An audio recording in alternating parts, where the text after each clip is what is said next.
Olá, meu querido irmão, minha querida irmã, bom dia para você. Que a graça do Senhor Jesus esteja contigo e eu te convido a caminhar junto comigo nessa jornada aí do estudo do livro de Segundo Reis. Você que é novo nesse canal, que está chegando por aqui agora, não deixe de se inscrever para receber todas as notificações e ficar por dentro aqui de todos os vídeos que a gente postar. Já faz um tempinho que eu não gravo nenhum vídeo. Tá bem corrido nesses últimos dias, mas eu parei hoje pela manhã para fazê-lo porque eu senti do meu coração esse chamado para dividir contigo essa história na qual eu tenho refletido nos últimos dias, que é o livro de Segundo Reis, o capítulo 5. Esse personagem é bem conhecido da grande maioria, mas como a palavra de Deus é um tesouro inesgotável e se renova a cada manhã, eu estou certa que nós tiraremos juntos aqui lições preciosas. Vem falando de Naamã. Naamã, comandante do exército do rei da Síria, era grande homem do seu senhor e de muito conceito, porque por ele o Senhor dera a vitória à Síria. Era ele herói da guerra, porém leproso. Então ele não era um qualquer, ele era um grande general de guerra, um grande comandante lá do rei da Síria. E ele era bem quisto, ele era bem conceituado ali pelo seu senhor, pelo rei daquela região, porque através dele a Síria tinha ganho muitas vitórias, muitas batalhas. Interessante que ele era tudo isso, mas tinha um porém na vida dele. Vejam, saíram tropas da Síria e da terra de Israel, levaram cativo uma menina que ficou ao serviço da mulher de Naamã. Disse ela à sua senhora: tomara o meu senhor estivesse diante do profeta que está em Samaria, e ele o restauraria da sua lepra. Vamos ver quanta coisa a gente tem para aprender aqui. Queridos, em primeiro lugar, a Bíblia revela que ele era um homem que tinha com certeza, pelo cargo que ele ocupava, uma boa condição financeira, ele deveria ter uma casa muito boa, fala da sua esposa, imagino eu que ele tinha uma família estabelecida, muito bem estruturada. Ele era um homem que tinha tudo para ser feliz, mas tinha um porém na vida dele. Como na minha e na sua vida tem vários poréns também. A vida é assim, né? Cheia de poréns. Mas para cada porém tem um assim diz o Senhor. Para cada porém da nossa vida tem Deus escrevendo uma história linda. E não foi diferente na vida de Naamã. Naamã, eu disse que ele era um herói de guerra. E uma dessas guerras, uma dessas batalhas foi contra o povo de Israel. E ele trouxe um troféu consigo, ele trouxe os despojos de guerra. E entre esses despojos estava uma menina. Os teólogos dizem que essa menina deveria ter entre 6 e 14 anos, não mais que isso. Era uma menina. E ela foi colocada ali para ser a serva da esposa de Naamã. E ela ouve então falar que o seu senhor estava doente. E ela fala com a sua senhora: ah, se o profeta soubesse, se ele conhecesse, se Naamã soubesse o profeta que tem na minha terra, ele seria curado da sua lepra. Eles não tinham esperança, queridos. A lepra era terrível, aquele contexto que eles viviam era uma doença incurável. E ela não tinha outra esperança, então ela se agarrou naquela esperança que a menina lhe dera, conversou com seu esposo, que vai então ao rei da Síria e pede então autorização para ir ao rei de Israel. Esse lhe concede cartas e ele se apresenta ali diante do rei de Israel. E naquele momento, queridos, que ele chega diante do rei, ele chegou mais ou menos assim, ó, as cartas diziam algo mais ou menos assim: este é meu servo Naamã, eu estou levando até você para que você o cure.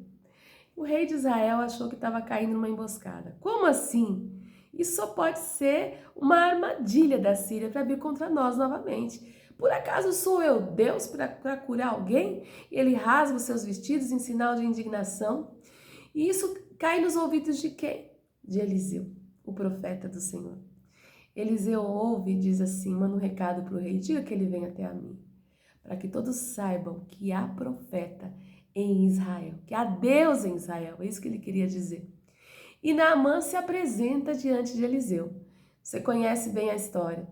Mas ao chegar na casinha lá de Eliseu, quem vai recebê-lo é Geazi, o seu servo.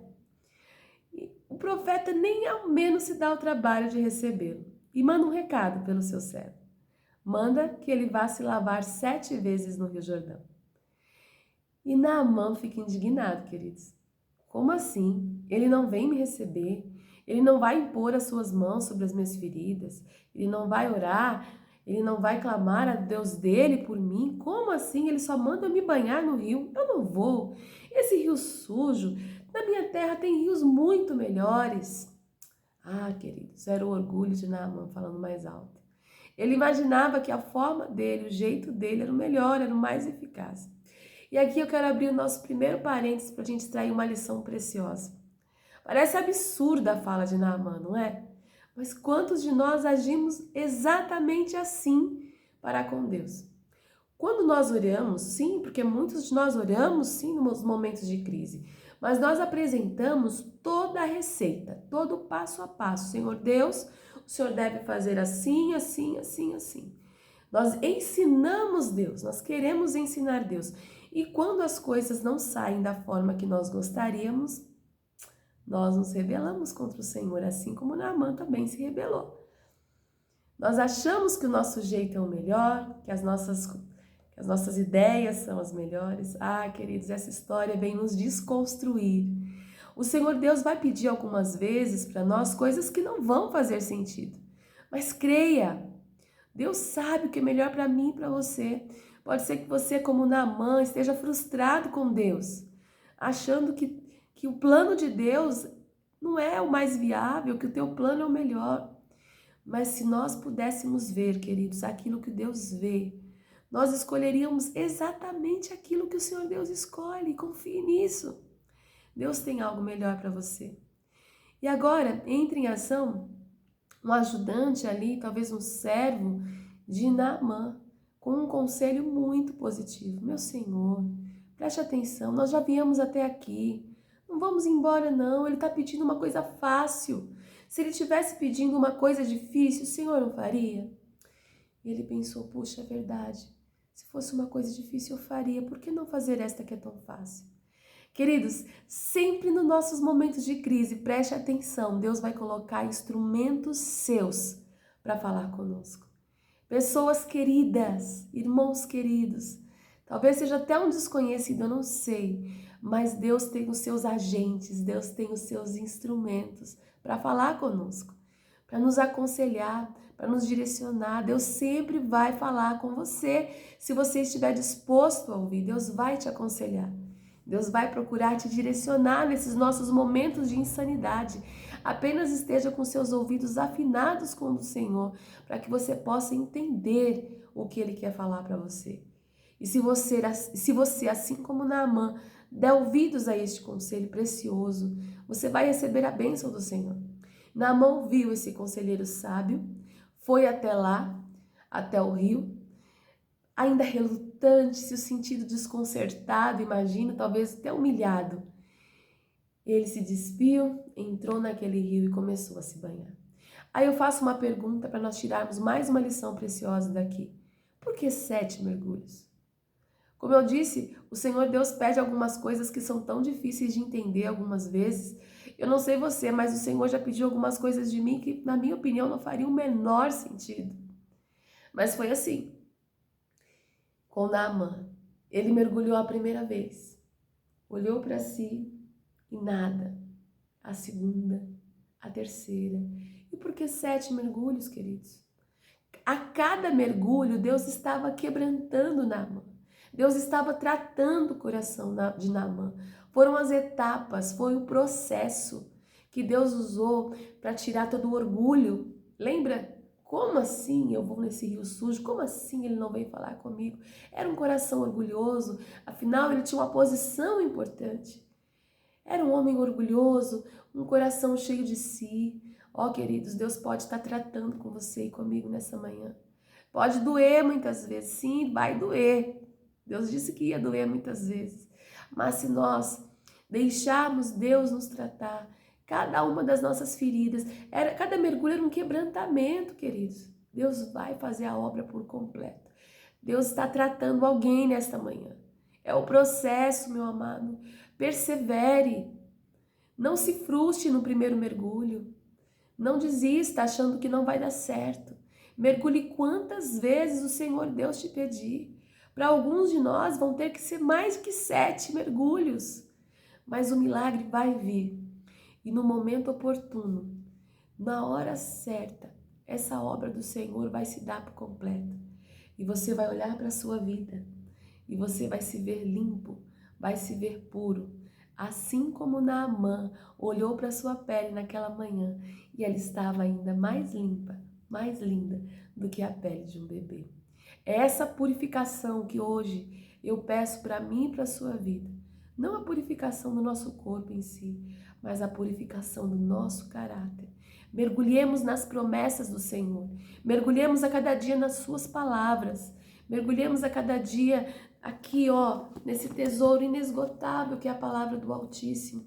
Aqui tem tudo que a gente precisa para sermos limpos da lepra do pecado, para nos tornarmos limpos de todo o mal que tem nos ferido, que tem causado a mim e a você esse distanciamento do Senhor. Essa é a minha oração para nossas vidas, queridos, que o Senhor Deus nos purifique. Querido Pai, em nome de Jesus, estamos todos como Naamã, leprosos espiritualmente, impuros, mas nós nos achegamos à sua presença hoje para termos nossos corações quebrantados. Queremos mergulhar na tua graça, queremos mergulhar no teu espírito. Por favor, Senhor Deus, faz conosco o milagre que o Senhor operou na vida de Naamã. Nós queremos, Senhor, ser limpos do nosso caráter impuro, do nosso eu, do nosso orgulho. Seja lá quantas vezes tivermos que mergulhar, Senhor, no teu espírito, que assim façamos, até que o dia que todas as nossas feridas espirituais serem curadas. São estas bênçãos e favores que eu te peço humildemente, em nome de Jesus. Meu amado, amém. Se essa palavra te abençoou, por favor, compartilhe com outros, que assim como eu e você, são tão carentes dessa purificação, dessa libertação de caráter. Que Deus nos abençoe. Esse é o meu desejo, a minha oração para todos nós. Amém, queridos. Amém.